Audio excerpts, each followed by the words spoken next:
हर हर बम बोले गूंजे देवघर धाम। कांधे कांवर मन में भोले के नाम। गंगा जल लेके चल सो सजनवा। सावन में बोल बोल बम बोल बम बोल बम बोल बम।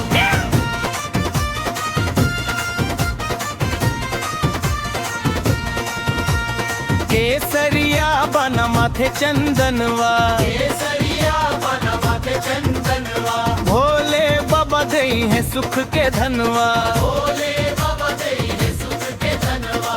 डमरू बाजे गूंजे जयकार। शिव के भक्ति में डूबल संसार। हर हर बम बोले गूंजे देवघर धाम। कांधे कांवर मन में भोले के नाम। गंगा जल लेके चल सो सजनवा। सावन में बोल बोल बम बोल बम बोल बम बोल बम।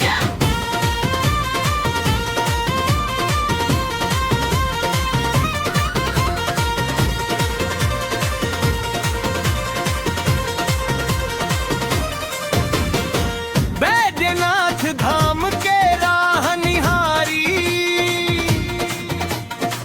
भोले बाबा राखी है लाज हमारी। दूध बेल पत्र गंगा जल चढ़ाई। महादेव कृपा सब पर बरसाई।